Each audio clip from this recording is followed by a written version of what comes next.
When I started reviewing 6 years ago, I couldn't show you a wall like this. I have almost 300 mice now. The wireless mice have been topping the charts for a while, and now there is a wireless mouse that tops them all.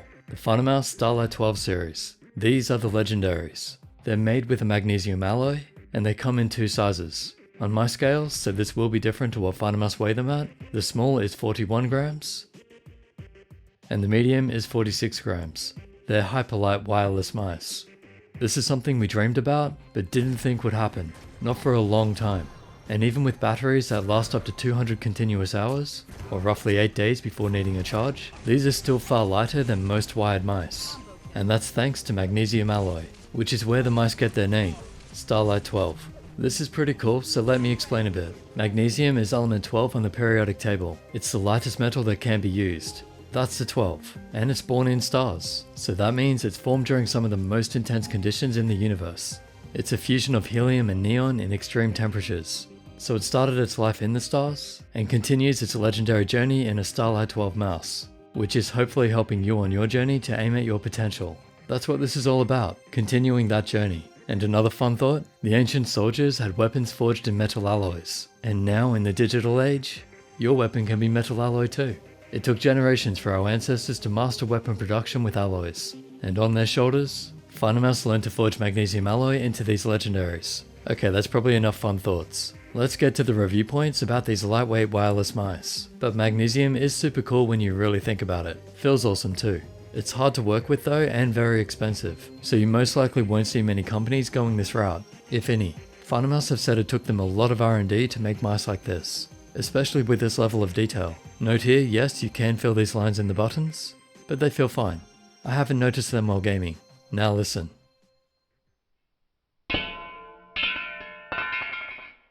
That's the sound of magnesium slowed down. Here it is in real time.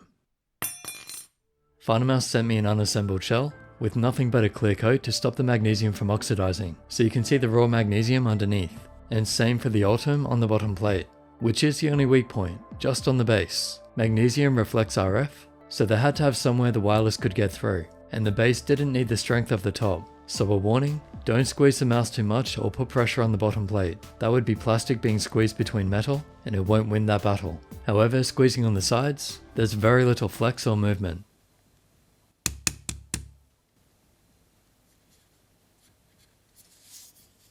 Even being so thin, it's still strong. That's another advantage of magnesium alloy. There is something I really want to cover here, and it's the basis of these mice. Why do we want mice this light? Why did Finalmouse go to all that trouble just to make them? The answer, the lighter the mouse, the easier it will be to aim. Let me explain, and if you still disagree, you can leave a comment. But first hear me out. Some say you should just lift weights more, but no matter how strong you are, a lighter mouse is always going to be better. Why? Physics. Newton's laws of motion. Don't know what they are? I'll give you the basics real quick. Newton's first law states that whatever something is doing, it will keep doing that. So if it's moving, it will keep moving. If it isn't moving, it will stay still. Unless some force changes either one. Simple. That's inertia. His second law talks about how much that will change. Net force is equal to mass times acceleration. Okay, let's not get into the math. You're here for mice. Basically, it just means that if something has more mass, a force will need more energy to move it, and that also means it will need more energy to stop it too. There is force all around us on Earth. We have gravity, and we have friction in the air and on our pads.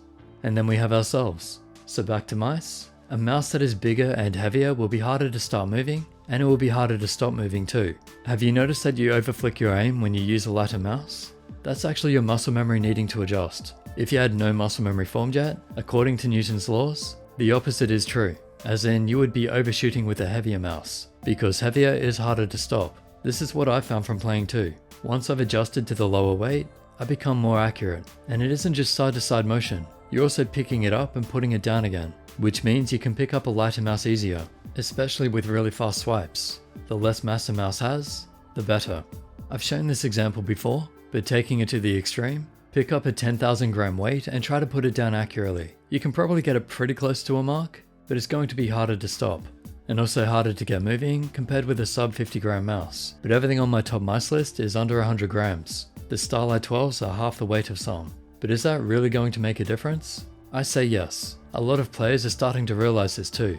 That's why in this poll, people said a wireless mouse would have to be 10 to 14 grams heavier before they would choose the wired version. Personally, testing all these mice, I think a wireless mouse would have to be 9 grams heavier. The crazy part is, the Starlight-12 series are wireless and about 10 grams lighter than the previous wired versions. Also, if you look at this test, where I'm moving a heavy mouse as fast as I can with just my fingers, and a Starlight-12 as fast as I can, side by side you will notice my movements are in fact slower with the heavier mouse. This isn't me being biased, I didn't think it would make this much difference, but it seems true and in agreement with Newton's laws. Furthermore, we're always talking about how we want really low latency, sometimes even complaining about 4 milliseconds difference in click speeds. But what about the speeds we're moving the mouse at? We can see we move lighter mice faster, so how many milliseconds is that saving us with our shots? That's why I recommend you go as light as possible. If you're struggling, just change your sensitivity until you adjust to the weight, or use a control mousepad if you have one. Then go back to normal settings when you're ready. And after that, you shouldn't want to go back to heavier mice. So looking at the weights, these are the best. Shape-wise, if you've owned a Finalmouse in the last 3 years, you will know what it feels like. Simply put, it's a symmetrical design with buttons on the left only, subtle curvature on the sides for comfort and grip, although this curve here works better for the thumb than the little finger, but it still works. I was using this shell on the Ultralight-2 for a year and loved it. On top there's a slight curvature on the hump, which is in the middle, and that should work fine given the position against the fingers. Here's a look from the base so you can see the shape better, and the full mouse feet, which are the same as the Ultralight-2. I actually find these are some of the best. Very underrated. I had to test about 20 mouse pads recently, and these feet actually made some of the bad pads actually feel pretty good. Like this hybrid pad. Looks really cool, but it's not good for use unless you're using a Finalmouse. So I hope people give these a chance. I didn't realize how good they were until I tested all those pads. That's why I didn't make a big deal out of the feet in my Ultralight-2 review. But now I am, these feet are great, try them. Anyway, back to the shape. Let's talk dimensions. The small is the same as the Ultralight-2. Grip width is about 5.35 centimeters. Length is about 11.5. And the height is about 3.5. With button heights that are very low at about 1.73 centimeters. Which is good because I found it's easier to aim with fingers closer to the pad. As for hand sizes, for palm grip I think you need hands under 17 centimeters. I made this shape with fingertip grip, and my hands are about 18 by 9, but my hand is adjusted to these small mice now. So I'd say under 19 centimeters for the small should be okay for claw and fingertip. The new size is between the small and the F58, so the grip width is about 5.67 centimeters. The length is about 12.1, and the height is about 3.65. Button height's again very low at about 1.8. So if you don't think you're ready for the small size yet, you can try this one. I'd say for palm grip, under 18 centimeters might be okay. Otherwise for fingertip and claw, between 18 and 21 should be okay. I'm just basing these guides on my hand size and my grips. So I'm going to show you these with other mice to help you get a better idea. Here they are next to the F58, showing the medium is in between them. The F58 is actually a very large mouse, closer to the Zowie FK1 Plus than the FK1. And here you see the medium with the FK1 and FK2. It feels closer to the FK2 overall, but with a higher middle section. Now with the Viper Ultimate and G Pro X Superlight, it feels really similar to these, so if you like these sizes, then the medium should be a fairly safe option. And now the Endgame Gear XM1 and HyperX Haste. I would say it's more like these size-wise, but in between them. And I think it has the best shape out of all of them. You probably already know the small size from the Ultralight-2, but let's compare it anyway. It's smaller than all the others. The closest would be the Xtrfy MZ1. And you probably noticed a fair few mice with holes in them. It's amazing how Finalmouse, a relatively small company, has pushed the industry to the point they have influenced a lot of bigger companies and even beat them. So let's take a quick walk through the history of Finalmouse mice to see how we got here. I first bought one of their Ergo mice. It had one of the top sensors at the time, and was one of the only mice targeting low weight at about 87 grams.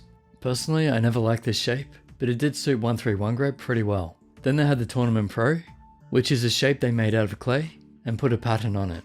I couldn't get one of those though, but the Scream 1 used the same shell. Again, top optical sensor at the time, and weighed about 81 grams. Easily one of the best mice at the time, but still Finalmouse wasn't really making waves like they wanted to. Then they came out with the first ultralight design. This was the first mouse to use the honeycomb design to reduce weight. All the others since then have taken inspiration from this mouse, and many even use Finalmouse's honeycomb design on theirs. They managed to get the weight down to 71 grams. Then they came out with the Sunset Edition, which had a nicer coating. But now that we had such a lightweight mouse, one issue really started to stand out: the cable. It was stiff and had really poor flexibility for a mouse that light. That's when they came out with the Phantom edition of the ultralight, the first production mouse to come out with a paracord type cable. And now we had a serious contender.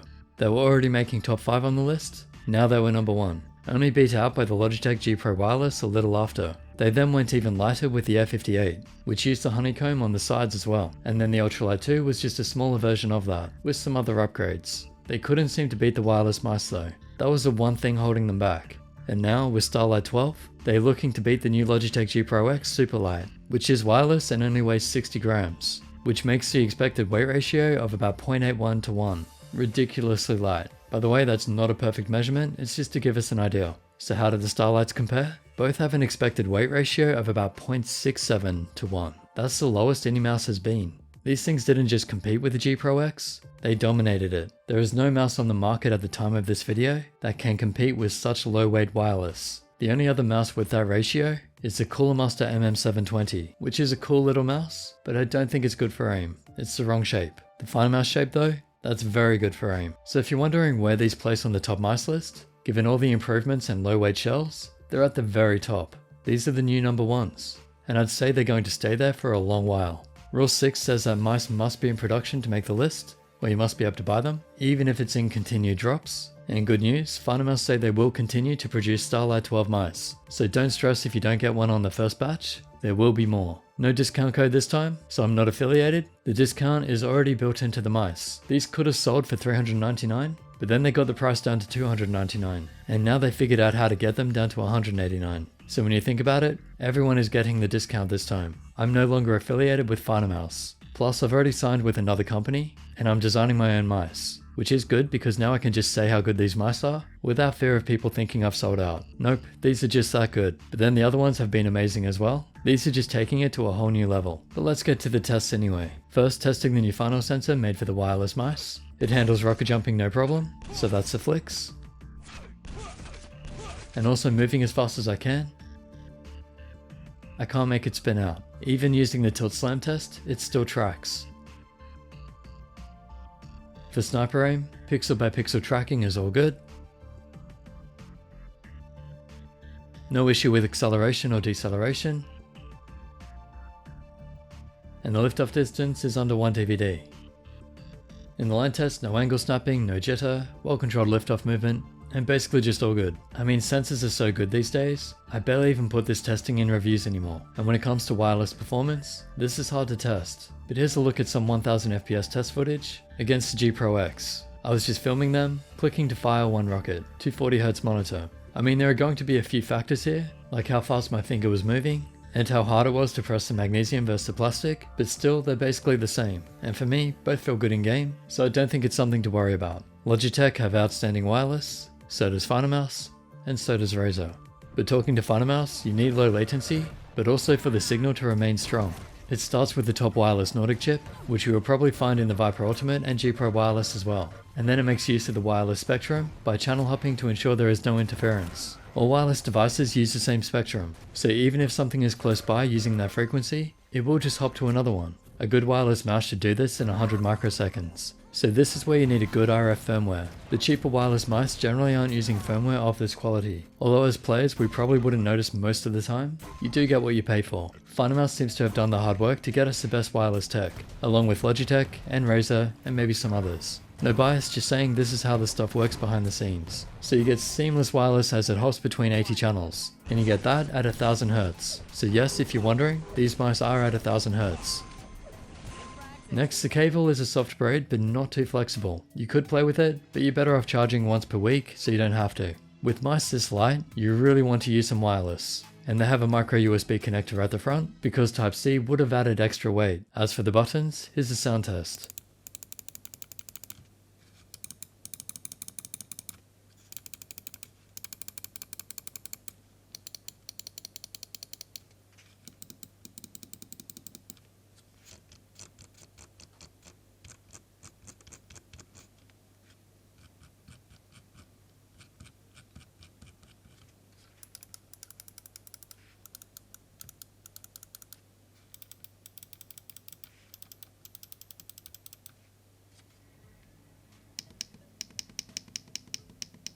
Left and right buttons feel a little more tension than others, but still surprisingly light. Very satisfying too, almost no pre-trouble, and they spring back up pretty quickly too. And the switches are the same as the previous Finalmouse mice. Omron 20 millions. The wheel is using a white TTC encoder, more distinct click, and better quality than the previous one too. The steps are very noticeable. Personally, I prefer quiet wheels. This one is a bit loud for me. The side buttons are plastic, but they have a very nice click. It's high pitched, very clicky, short travel distance, good spring back, just solid. DPI button on top, usual steps of 400, 800, 1600, and 3200, and there is no software. The on and off switch is on the base, and if you turn it off while not in use, you'll get even more use out of the mouse. Leaving it on will use a tiny bit of power, which is why it may only last you 8 days when it could last you longer. Also, I played a bit of League of Legends just to test the buttons, and I had no issues with fatigue. The clicks feel really good. In my usual game, it's lighter than the Ultralight 2 and has no cable, so I can move the mouse wherever I want. As long as I have room on the pad,